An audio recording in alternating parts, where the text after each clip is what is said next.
Salut à toi, j'espère que tu vas bien. Aujourd'hui, nous sommes lundi et donc comme tous les lundis, tu as droit à une petite vidéo. Dans celle-ci, je vais te parler de l'utilisation de l'app et notamment de l'exploitation des résultats de l'algo grâce à ces filtres. Plus concrètement, en fait, nous allons voir ensemble comment ces outils-là, donc ces filtres, peuvent te permettre d'optimiser tes choix et tes stratégies, donc d'engendrer des bénéfices. Commençons par nous rendre dans l'onglet résultats de l'app qui, je le rappelle, est accessible à tout le monde, autant les membres gratuits que les membres payants. Afin que tu comprennes parfaitement à quoi ces fonctionnalités peuvent nous servir, nous allons choisir la Ligue 1 comme premier exemple. Cette compétition ne fait pas partie des plus rentables, elle a un ROI de seulement 2%, elle est donc rentable à première vue, mais pas grandement. Elle n'est pas au niveau du championnat américain qui est la MLS par exemple. Depuis plus d'un an, la Ligue 1 comptabilise, on le voit sur ce screenshot, 260 value bet pour 50,7 euros de bénéfices en misant 10 euros sur chacun des value bets, ce qui nous donne un ROI de 2,0%. Pour rappel, le ROI, qui est le retour sur investissement, est la notion la plus importante dans les paris sportifs. Et un value bet, tu le sais sûrement déjà, c'est un pari qui possède un rapport gain-risque avantageux. C'est-à-dire que la cote définie par le bookmaker est élevée par rapport à la cote minimale que définit l'algorithme. Nous pouvons voir sur cette même page qu'au-dessus de ces chiffres, nous avons deux curseurs. Le premier permet de filtrer les résultats par fourchette de cote et le second permet de filtrer par fourchette de probabilité. Lorsque nous bougeons ces filtres, que ce soit l'un ou les deux en même temps, les chiffres qui sont affichés juste en dessous sont ajustés en temps réel.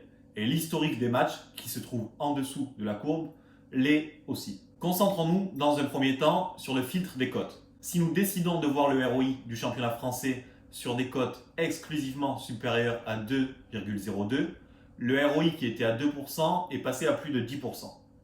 En plus, nous observons qu'il y a tout de même 173 value bets, donc c'est significatif. L'échantillon est conséquent. Pour rappel, au plus nous avons de matchs, donc de value bet, au plus les chiffres indiqués sont représentatifs d'une véritable tendance et, très logiquement, nous ne pourrons pas tirer de conclusion sur un échantillon de 10 matchs par exemple. C'est donc assez intuitif qu'il est préférable de se concentrer sur des cotes supérieures à 2 pour cette compétition, mais ce n'est pas tout. Essayons à présent de bouger les curseurs des probabilités. Comme pour le curseur des cotes, je le répète, mais lorsque nous bougeons le ou les curseurs, les chiffres associés s'ajustent instantanément.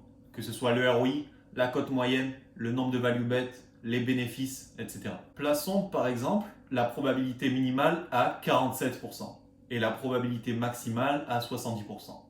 Nous voyons qu'en éliminant simplement les value bets où la probabilité était inférieure ou égale à 46% et ceux où la probabilité était supérieure ou égale à 71%, nous obtenons un ROI de 24,9% avec un total de 103 value bets. Ceci représente donc un bénéfice de 256 euros, encore une fois, pour une mise de 10 euros par value bet. Ici, la forme de la courbe montre bien qu'il y a une croissance plutôt constante.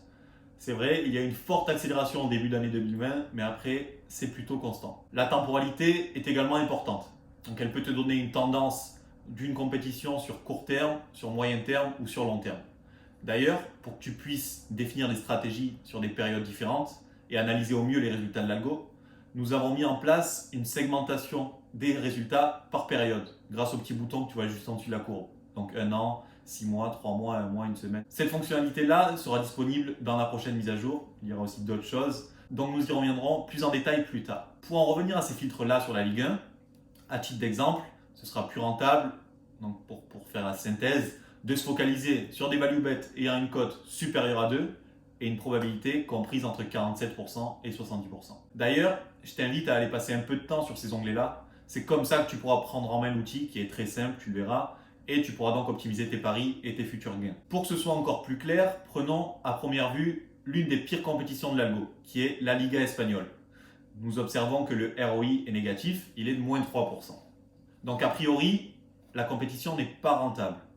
Encore une fois, si nous ne sélectionnons que les cotes inférieures à 3,71, donc on exclut les cotes très élevées, et qu'on sélectionne aussi les probabilités inférieures à 48%, nous obtenons 81 value bet, échantillon assez large, pour un ROI total de 10,5%. Chose très très intéressante ici. Je t'invite à aller faire cela tout seul, de manière à ce que tu prennes en main ces outils et que tu puisses définir des stratégies viables et efficaces. Encore une fois, si tu as la moindre question, je suis disponible et je te répondrai avec plaisir. Tu peux me contacter sur WhatsApp par exemple, c'est là où je suis le plus réactif. Tu peux aussi rejoindre la communauté Facebook si ce n'est pas encore fait, parce que là-bas, certains et certaines ont très bien compris la puissance de ces filtres-là et parviennent à les exploiter à merveille. Et en plus de ça, généralement, ils partagent. En attendant la prochaine vidéo, je te souhaite de passer une belle semaine. Bonne chance dans tes paris. Amuse-toi, mais reste raisonnable.